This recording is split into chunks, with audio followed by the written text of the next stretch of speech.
बच्चे आज जो है हम लोग नया चैप्टर स्टार्ट करेंगे एसिड बेस सॉल्ट। लेकिन बहुत सारे बच्चों को अभी कंफ्यूजन में आ रहा है कि सर ये चैप्टर नंबर 6 कैसे हो गया। ठीक है, तो जो चैप्टर नंबर 5 था बेटे, अकॉर्डिंग टू साइड बुक ये क्या है, 2 पार्ट में है। पहला चैप्टर जो था वो हीट था और दूसरा चैप्टर जो था वो ट्रांसफर ऑफ हीट था। ठीक है, तो हमने उसको क्या कर दिया, मतलब अलग अलग कर दिया है। ठीक है, तो इसलिए जो है वो 2 पार्ट में बट गया है। अब आते हैं नए चैप्टर की बात करते हैं जिसका नाम है एसिड बेस और सॉल्ट। ठीक है, तो इसमें बच्चे सबसे पहले जो हम लोग बात करेंगे एक शॉर्ट समरी, इसमें हम लोग क्या क्या देखेंगे। तो इसमें देखेंगे सबसे पहले न्यूट्रल सब्सटेंसेस क्या होते हैं, फिर देखेंगे एसिड क्या होता है, उसकी फिजिकल केमिकल प्रॉपर्टी साथ में देख लेंगे, उसका यूज देखेंगे। फिर उसी तरीके से बेस की फिजिकल और केमिकल प्रॉपर्टी, बेस क्या होता है उसका यूज देखेंगे, और सॉल्ट देखेंगे क्या होता है। फाइनली हम लोग ये भी देखेंगे कि what is the use of salt. ठीक है, और उसके साथ साथ एक और वर्ड ऐड करेंगे, इंडिकेटर, जो ये बताएगा कि कौन सा सब्सटेंस एसिड है और कौन सा सब्सटेंस बेस है। ठीक है, तो आइए चलते हैं, स्टार्ट करते हैं टॉपिक को। सबसे पहला जो है आपको दिख रहा है क्या, न्यूट्रल सब्सटेंस। न्यूट्रल सब्सटेंस क्या होते हैं? न्यूट्रल सब्सटेंस आर दो substance that could not be create acidic in nature and not be creator basic in nature. मतलब ना ही वो एसिड होते हैं और ना ही वो बेस होते हैं। ऐसे जो भी सब्सटेंस होंगे वो क्या होंगे, तो न्यूट्रल कहलाएंगे। एग्जाम्पल के तौर पे बात कर लें तो हम यहाँ पे वाटर ले सकते हैं, क्योंकि ना वाटर जो होता है ना वो ना ही एसिडिक होता है और ना ही बेसिक होता है। ठीक है, इसके बाद हम बात कर लेते हैं एसिड की। एसिड क्या होते हैं? तो एसिड तो आपने देखा होगा, जैसे लेमन, विनेगर, विनेगर को बच्चे हम लोग सिरका बोलते हैं। ठीक है, कर्ड, कर्ड मीन्स दही। तो ये तीनों चीजें क्या है, ये एसिड हैं। कैसे पहचान रहे हैं? क्योंकि ये क्या कर रहे हैं, ये सॉल्ट टेस्ट दे रहे हैं। कौन सा टेस्ट दे रहे हैं? सॉल्ट टेस्ट दे रहे हैं, मतलब खट्टा टेस्ट दे रहे हैं। तो जितने भी खट्टे प्रोडक्ट होंगे वो क्या होंगे, एसिड होंगे। ठीक है, क्यों? क्योंकि इनके अंदर जो केमिकल्स होता है वो क्या होता है, एसिडिक केमिकल्स होता है, और इसी के कारण जो है इनको हम क्या बोल सकते हैं कि भाई ये एसिड हैं। ठीक है, क्योंकि एसिड का मतलब ही होता है, क्या होता है, तो एसिड का मतलब होता है सॉर। ठीक है, एसिड का मतलब क्या हो गया, सॉर। जो होता है वो आता कहाँ है, तो एशर शब्द से बन के आता है। ठीक है, एसिड कहाँ से बन के आता है, तो एशर शब्द से बन के आता है। ठीक है, अब हम बात कर लेते हैं प्रॉपर्टीज ऑफ एसिड की।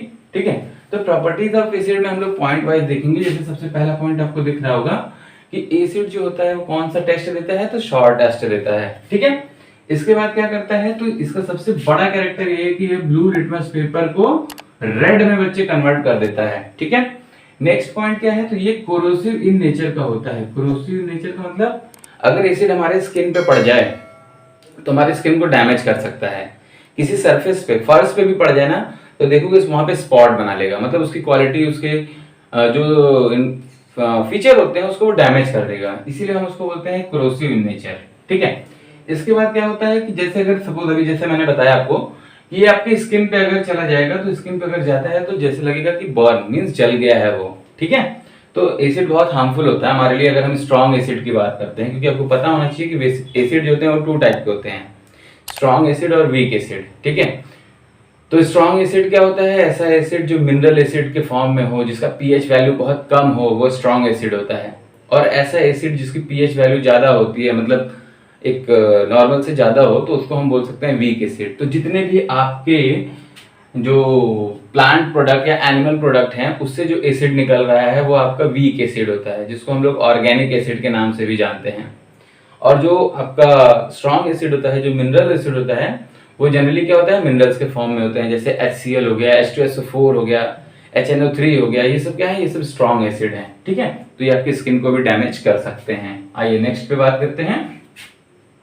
तो नेक्स्ट पॉइंट ये कहता है कि जो एसिड होता है ना, that is the good conductor of electricity. क्योंकि किसी भी अगर हम सोल्यूशन में क्या करते हैं, एसिड डालते हैं, तो उसमें वो अपने आयंस में टूट जाते हैं, और जब आयंस में टूटेंगे तो आयंस क्या करते हैं, इलेक्ट्रिसिटी को पास करते हैं। इसलिए एसिड क्या है, that is the good conductor of electricity. अब कुछ प्रॉपर्टी बात कर लेते हैं हम लोग केमिकल प्रॉपर्टी की, जो कि एसिड से रिलेटेड है। जैसे जब हमारा जो एसिड होता है वो रिएक्ट कर जाए मेटल के साथ, तो ये क्या दे देगा, तो ये मेटल का सॉल्ट दे देगा और हाइड्रोजन गैस को रिलीज कर देगा। फॉर एग्जाम्पल Zn क्या है, यहाँ पे जिंक मेटल है, H2SO4 सल्फ्यूरिक एसिड है, जिसका रिएक्शन हो गया तो क्या होने पे मिला मेरे को, तो ZnSO4 मतलब जिंक का सॉल्ट मिल गया और हाइड्रोजन गैस क्या हो गई, बाहर निकल गई। ठीक है, इसके बाद आ जाओ दूसरा केस देखते हैं। तो दूसरे केस में भी ना जो एसिड है वो क्या कर जा रहा है, रिएक्ट कर जा रहा है, किसके साथ, कार्बोनेट के साथ। तो ये क्या है, कैल्शियम का ही कार्बोनेट है और ये एसिड है HCl। तो जब ये दोनों आपस में क्या होते हैं, रिएक्ट कर जाते हैं बेटे, तो जब रिएक्ट करते हैं तो ये क्या बना लेंगे, सॉल्ट बना लेंगे और कार्बन डाइऑक्साइड गैस निकल जाएगी। यहाँ पे देखिए ये सॉल्ट दिख रहा है और ये कार्बन डाइऑक्साइड गैस निकल जा रही है, ठीक है। इसके बाद हमारा थर्ड जो केस, जो कि हम लोग जनरली जानते रहते हैं, क्या होता है कि जब एसिड जो होता है वो रिएक्ट कर जाता है बेस के साथ तो सॉल्ट बना लेगा और वाटर बना लेगा। इसको हम लोग जो है एक और रिएक्शन के नाम से जानते हैं और उस रिएक्शन का नाम है न्यूट्रलाइजेशन रिएक्शन, ठीक है, न्यूट्रलाइजेशन रिएक्शन, ठीक है। तो न्यूट्रलाइजेशन रिएक्शन में क्या होता है कि जब एसिड बेस के साथ रिएक्ट कर जाता है तो सॉल्ट और वाटर बना लेता है, तो इस रिएक्शन को ही बेटे हम न्यूट्रलाइजेशन रिएक्शन का नाम देते हैं। अब हम बात कर लेते हैं यूजेस ऑफ एसिड्स के, ठीक है। तो एसिड क्या होता है, जनरली हमारे स्टमक में पाया जाता है और जब हमारे स्टमक में पाया जाता है तो ये क्या करेगा, तो ये ब्रेक डाउन करेगा फूड का, ये क्या करेगा, ब्रेक डाउन करेगा फूड का और एसिडिक मीडियम प्रोवाइड करता है हमारे स्टमक के अंदर। पहला पॉइंट हो गया। दूसरा पॉइंट विनेगर, जिसको हम बोल रहे थे सिरका। तो सिरका आप लोग जानते हो ना, पिकल्स में यूज किया जाता है ताकि उसको प्रिजर्वेट कर सके हम लॉन्ग ड्यूरेशन ऑफ टाइम तक, ठीक है। तो विनेगर्स कंटेन एसिटिक एसिड, याद रखिएगा, vinegars contain acetic acid which preserve food like pickles, ठीक है। इसके बाद आ जाओ H2SO4, जिसको हम लोग सल्फ्यूरिक एसिड के नाम से जानते हैं। तो सल्फ्यूरिक एसिड का यूज बच्चे जो कार चलाते हैं ना, उनके बैटरी में यूज करते हैं हम लोग, ठीक है, वाटर के फॉर्म में। जैसे जो पानी भरते हैं ना, वो सल्फ्यूरिक एसिड ही होता है जनरली कार की बैटरी में, ठीक है। तो उसका यूज हो गया। नाउ नेक्स्ट टार्टेरिक एसिड की बात करें तो जो टार्टेरिक एसिड है बेटा, उसका यूज करते हैं हम लोग बेकिंग पाउडर बनाने में। बेकिंग पाउडर, बेकिंग सोडा, ये सब नाम सुना होगा आपने, खाने वाने की चीजों में डालते हैं। जैसे जो हमारा भटूरा होता है बहुत पफी हो जाता है, उसमें बेकिंग पाउडर ही पड़ता है, ठीक है, जिसके कारण वो पफी नेचर का हो जाता है। यहाँ पे आपको एक एक्स्ट्रा टर्म दिख रहा होगा, एसिड रेन। तो जो हार्मफुल गैस हैं, जैसे कि मान लो जो रेन है आपका, रेन के साथ हार्मफुल गैस मिल जाए, जैसे कि आपका मान लो HNO3 मिल गया, ठीक है, H2SO4 मिल गया, या जो भी हार्मफुल गैस है CO2 भी मिल गया, तो ये जितने भी एसिडिक फॉर्म में है, अगर ये सारे के सारे क्या हो जाएं कि इस रेन के साथ मिक्स हो जाएं। अब कैसे मिक्स हो सकते हैं, तो बोल सकते हैं कि जैसे कार से निकलने वाला जो धुआं है, ठीक है, चिमनियों से निकलने वाला जो धुआं है, कारखाने से निकलने वाला जो धुआं है, वो क्या हो जाए, एसिड के साथ मतलब रेन के साथ मिक्स हो जाए और मिक्स होने के बाद प्रेसिपिटेट हो जाए। तो जब ये प्रेसिपिटेट होगा तो उस हार्मफुल गैस का जब मिक्सचर आपके वाटर के साथ होगा, then they will be create acid rain. और वो जब हमारे स्किन पे या हमारे मोन्यूमेंट्स जैसे ताजमहल हो गया, लाल किला हो गया, इन सब जगहों पे अगर गिरता है तो उसको कोरोड कर देता है, ठीक है, हैव अ प्रॉब्लम। और साथ ही साथ ये हमारे सॉइल की एसिडिटी को भी इंक्रीज कर देता है, जैसे कि जिसके कारण हमारा जो प्रोडक्शन होता है वो रिड्यूस हो जाता है, ठीक है। तो ये सारे जो है इम्पैक्ट आपको देखने को मिलते हैं एसिड के। जो हमारा पार्ट है वो है बेस, ठीक है। तो बेस क्या होता है, बेस जो होते हैं वो सब्सटेंस होते हैं जो क्या करते हैं, बिटर टेस्ट देते हैं आपको, और साथ ही साथ क्या करते हैं, सॉफ्टी टू टच, मतलब टच करने पे ना साबुन की तरह समझ में आएगा, ठीक है।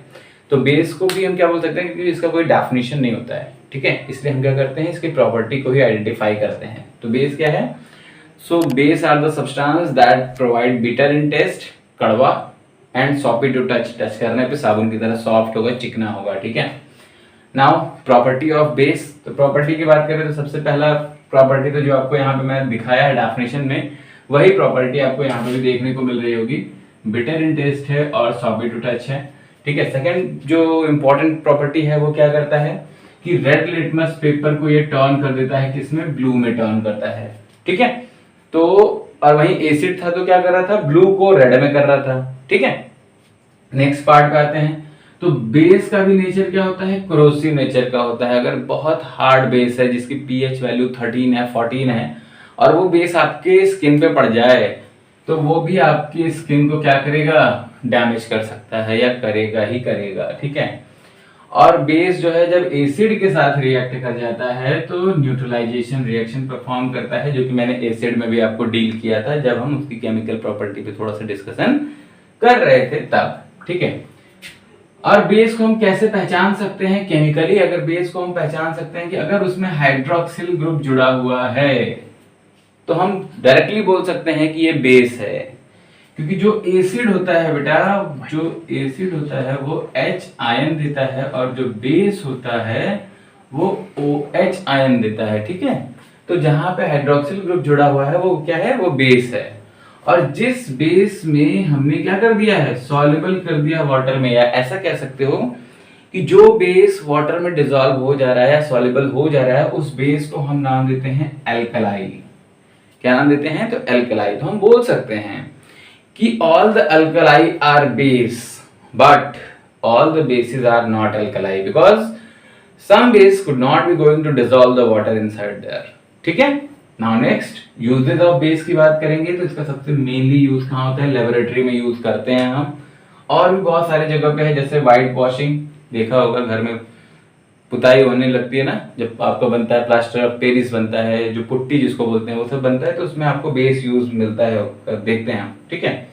इसके बाद आ जाओ manufacturing of soap, manufacturing of paper, इन सब जगहों पे भी आपको बेस देखने को मिलता है। और सबसे मोस्ट इंटरेस्टिंग पार्ट फर्टिलाइजर, क्योंकि हमारा देश कृषि प्रधान देश है, फर्टिलाइजर डालेंगे ही डालेंगे, तो वहां पे क्या यूज होगा, तो बेस यूज होगा, ठीक है। आते हैं नेक्स्ट टॉपिक के ऊपर। नेक्स्ट टॉपिक बच्चे हमारा है इंडिकेटर। इंडिकेटर क्या होते हैं, तो इंडिकेटर वो सब्सटेंस होते हैं जो इंडिकेट करते हैं कि जो दूसरा सब्सटेंस है वो एसिड है या बेस है। मतलब इंडिकेटर क्या है, तो इंडिकेटर एक सब्सटेंस होता है जो इंडिकेट करेगा कि जो दूसरा सब्सटेंस है, कोई सोल्यूशन है, कुछ भी है, तो वो एसिड है या बेस है, उसको आइडेंटिफाई करता है कौन, इंडिकेटर आइडेंटिफाई करेगा, ठीक है। इंडिकेटर के कितने टाइप हो गए, 2 टाइप हो गए। कौन कौन से, तो सबसे पहला जो है टाइप वो है नेचुरल इंडिकेटर का है, और दूसरा है सिंथेटिक इंडिकेटर का है। नेचुरल इंडिकेटर में हम लोग ले लेंगे टर्मरिक, रेड कैबेज, लिटमस और चाइना रोज। सिंथेटिक इंडिकेटर में क्या ले लेंगे, naphthalene and methyl orange. Turmeric की बात करें तो टर्मरिक क्या होता है, आपने देखा होगा, इसको हल्दी बोलते हैं हम लोग, ठीक है। तो ये क्या है, नेचुरल इंडिकेटर है। जब इसको हम क्या करते हैं, बेस के साथ मिक्स करते हैं, बेस मतलब सोप के साथ। जैसे मान लो आप चाउमीन मैगी खा रहे हो, गिरा लिए, तो मम्मा जब कपड़ा धुलती है उसको, तो क्या होता है, कुछ बच्चे भी धुल देते हैं कभी कभी कपड़े, तो उस दौरान क्या होता है कि उसका कलर जो होता है वो पिंक या रेडिश कलर आ जाएगा। क्यों आता है, ड्यू टू इंडिकेटर, ठीक है। तो इसके कारण क्या होता है कि हम आइडेंटिफाई कर लेते हैं कि ये टर्मरिक क्या है, इंडिकेटर है जो ये बता रहा है कि ये बेस है, ठीक है। इसके बाद लिटमस पेपर की भी हम लोगों ने बात कर ली थी, क्योंकि लिटमस पेपर अभी जैसे हमने बताया था कि ये रेड लिटमस पेपर ब्लू में कन्वर्ट हो जाएगा अगर बेस होगा तो, ठीक है। तो टर्मरिक और लिटमस पेपर कौन सा कलर देता है, ये हमने बताया है। रेड कैबेज और चाइना रोज आपको बताना है आपके नेचुरल इंडिकेटर में कि भाई कौन सा कलर देगा एसिड में और कौन सा कलर देगा बेस में। तो कमेंट करना है आपको हमारे चैट बॉक्स में। चलो सिंथेटिक इंडिकेटर है। सिंथेटिक इंडिकेटर में हमारा 2 आता है, एक नेफ्थलीन बॉल आता है और दूसरा मेथिल ऑरेंज आता है, ठीक है। नेफ्थलीन बॉल जो होता है देखा होगा आपने भी, वॉशरूम में व्हाइट कलर की गोली होती है जिसको कारगोली के नाम से भी जानते हैं, ठीक है। तो जो कारगोली होता है वो क्या होता है, व्हाइट कलर का ट्रांसपेरेंट मटेरियल होता है और जो सब्लिमेशन की तरह मतलब डायरेक्टली सॉलिड से गैस में भी कन्वर्ट होता है। एक बात हो गई। दूसरी बात ये है कि जब इसके ऊपर एसिड पड़ता है तो इसका कोई इंपैक्ट, कोई कलर चेंज नहीं होता है, लेकिन जब बेस इसके ऊपर पड़ेगा तो इसका कलर क्या हो जाएगा, पिंक कलर का हो जाएगा। तो जिसके कारण ये क्या करता है, ये भी इंडिकेटर की तरह काम करता है। सेकंड आपका मेथिल ऑरेंज है, और मेथिल ऑरेंज का कलर क्या चेंज होगा ये आपको करना है कमेंट, ठीक है। और इसको मैं एक एग्जांपल दे सकता हूँ जिससे आप आइडेंटिफाई भी कर सकते हो मेथिल ऑरेंज को कहाँ यूज करते हैं। जनरली आपने एक मूवी देखा होगा लक्ष्मी, ठीक है, अक्षय कुमार की मूवी है। उसमें दिखाया होगा कि एक वॉल पे उसने एक लिक्विड फेंकता है जिसके ऊपर जो है लिखा रहता है कि इसके अंदर भूत है, ठीक है। तो वो जो कलर आता है वो कौन सा कलर होता है वो आपको आइडेंटिफाई करना है और बताना है मुझे कि मेथिल ऑरेंज कौन सा कलर देता है, ठीक है। तो ये है आपका सिंथेटिक इंडिकेटर। टॉपिक जो है बच्चे वो हमारा सॉल्ट, और ये आपके चैप्टर का लास्ट टॉपिक है, ठीक है। सॉल्ट क्या होता है, तो सॉल्ट एक कंपाउंड है। किसका कंपाउंड है, तो एसिड और बेस का कंपाउंड ही सॉल्ट है। सॉल्ट क्या है, तो सॉल्ट एक कंपाउंड है जो कि एसिड और बेस के साथ जब रिएक्शन होता है तो सॉल्ट बना लेता है, जिसको हम लोग न्यूट्रलाइजेशन रिएक्शन भी कहते हैं, ठीक है। क्योंकि आपको पता होना चाहिए कि एसिड जब बेस के साथ रिएक्शन करता है तो सॉल्ट और वाटर बनाता है। तो सॉल्ट क्या हो गया, तो कंपाउंड हो गया। अब आ जाओ बात कर लेते हैं यूजेस ऑफ सॉल्ट की, ठीक है। यूजेस ऑफ सॉल्ट की, तो यूजेस ऑफ सॉल्ट में क्या दिख रहा है ना, सबसे पहला सॉल्ट क्या है, सबसे पहला सॉल्ट है कॉमन सॉल्ट। कॉमन सॉल्ट का फॉर्मूला होता है बेटा NaCl, ठीक है, सोडियम क्लोराइड। और ये सोडियम क्लोराइड का यूज कहाँ करते हैं हम लोग? फूड में। जैसे कुछ भी बना रहे हो तो आप लोग सॉल्ट डालते हो ना, सोडियम क्लोराइड, तो उसको हम लोग यूज करते हैं एज अ फूड, ठीक है। सेकंड हमारा आता है सोडियम बाइकार्बोनेट। सोडियम बाइकार्बोनेट का यूज हम लोग करते हैं जनरली बेकरी के प्रोडक्ट में। बेकरी के प्रोडक्ट में जैसे केक बोल सकते हो आप, या बोल सकते हो कि ब्रेड बोल सकते हो आप, ठीक है। तो बेकरी के प्रोडक्ट में हम लोग जो है यूज करते हैं किसको? तो सोडियम बाइकार्बोनेट को। और भी बहुत जगह पे सॉल्ट का यूज करते हैं, जैसे फर्टिलाइजर में हम लोग सॉल्ट को यूज करते हैं, ठीक है। और एक सॉल्ट है हमारा कॉपर सल्फेट। कॉपर सल्फेट का बच्चे यूज हम लोग करते हैं इलेक्ट्रोप्लेटिंग में। इलेक्ट्रोप्लेटिंग का मतलब होता है कि किसी एक मेटल के ऊपर किसी दूसरे मेटल को चढ़ाना, ठीक है। तो उसको हम लोग बोलते हैं इलेक्ट्रोप्लेटिंग। और इसके बाद क्लीनिंग के लिए भी यूज करते हैं हम लोग सॉल्ट को। किसी भी मटेरियल को क्लीन करना है ना, तो भी हम सॉल्ट का यूज करते हैं, ठीक है। इसके बाद आ जाओ नेक्स्ट टॉपिक जो हमारा है वो न्यूट्रलाइजेशन रिएक्शन है। डे टू डे लाइफ में हम लोग न्यूट्रलाइजेशन रिएक्शन कहाँ कहाँ यूज करते हैं या कहाँ कहाँ करना चाहिए, क्योंकि बहुत सारी चीजें होती भी हैं, हमको पता ही नहीं होता कि होता क्या है, कैसे करते हैं। जैसे ट्रीटिंग ऑफ सॉइल की बात करेंगे ना, तो ट्रीटिंग ऑफ सॉइल में सबसे पहला ट्रीटमेंट क्या होता है? कभी कभी जो एसिडिक नेचर हमारा ज्यादा हो जाता है, ठीक है। एसिडिक नेचर कैसे ज्यादा हो जा रहा है? एसिडिक नेचर इसलिए ज्यादा हो रहा है क्योंकि एसिड रेन हो जा रहा है। जब होता है तो उस दौरान क्या होता है? बारिश होती रहती है और उसमें जो एसिडिटी ज्यादा होने से हमारा जो सॉइल होता है उसका भी नेचर एसिडिक हो जाता है, ठीक है। तो अभी क्या करना है? हमको उसमें बेस डालना है। बेस कहाँ से डालेंगे? बेस डालने के लिए हम लोग जनरली यूज कर लेते हैं ऐश, क्योंकि देखा होगा गांव में जो चूल्हे पे ही खाना बनता है और उससे निकलती है राख, और वही राख को बोलते हैं हम ऐश। तो उस ऐश को हमने क्या कर दिया? डाल दिया कहाँ पे? खेतों में। तो खेतों में डालने से क्या होता है? वहां पे जो है सॉइल ट्रीटमेंट हो जाता है, एसिड जो है बेस के साथ रिएक्ट कर जाएगा, सॉल्ट और वाटर बन जाएगा। आपके सॉइल के लिए सॉल्ट की बहुत इंपॉर्टेंस है और वाटर भी चाहिए ही चाहिए, ठीक है। तो क्या करते हैं? ट्रीटमेंट ऑफ सॉइल जो है हम न्यूट्रलाइजेशन रिएक्शन से कर सकते हैं। दूसरा आता है हमारा टूथ डीके, ठीक है। तो कैविटी क्रिएट हो जाती है जब हम कोई बहुत मीठा खाते हैं ना, तो मीठा खाने से क्या होता है कि हमारे दांतों में कैविटी हो जाती है, लोग कहते हैं ना। तो मतलब क्या हो रहा है कि एसिडिक नेचर ज्यादा हो जा रहा है वहां पे, ठीक है। तो वहां पे हमको क्या ले लेना है? बेस ले लेना है। बेस का मतलब जैसे में आप कुछ भी, ऐसा नहीं कि साबुन लेके खाने लगे बेस लेने के लिए, ठीक है। इसीलिए टूथपेस्ट यूज करते हैं, बोलते हैं ना डॉक्टर सुबह शाम टूथपेस्ट यूज करो। क्या है टूथपेस्ट? बेस है। तो अगर आपको वहां पे टूथपेस्ट दिन भर नहीं कर सकते, जब भी कुछ भी खाओ मुंह में पानी लो, पानी को गलाला करो और उसके बाद वार्म आउट कर दो, बाहर निकाल दो, फेंक दो, थूक दो, ठीक है। इस तरीके से भी आप अपने टूथ डीके खराब होने से बचा सकते हो। नेक्स्ट है ट्रीटमेंट ऑफ इंडाइजेशन। कभी कभी खाना हम यहाँ के बदले ना यहाँ तक खा लेते हैं, ठीक है, गर्दन तक। तो उस दौरान क्या होता है कि खाना जो है पच नहीं पाता है, इसलिए हम क्या करेंगे? यूज करते हैं इनो। इनो क्या है? बेस है। और हमारे बॉडी के अंदर स्टमक में क्या सीक्रेट होता है? एसिड सीक्रेट होता है, HCl। तो जो एसिड है और जब हमने इनो लिया मतलब बेस लिया, तो दोनों का क्या हो जाएगा? न्यूट्रलाइजेशन रिएक्शन हो जाएगा, और जिसके कारण आपका बॉडी मेंटेन हो जाएगा, इंडाइजेशन जो है ट्रीटमेंट में आ जाएगा। नेक्स्ट हमारा टॉपिक है जो कि आपको दिख रहा होगा, क्या क्या अभी मैंने देख लिया वो देख लो। ट्रीटमेंट ऑफ सॉइल हमने कंप्लीट कर लिया है, treatment of tooth decay complete कर लिया है, और ट्रीटमेंट ऑफ इंडाइजेशन कर लिया है।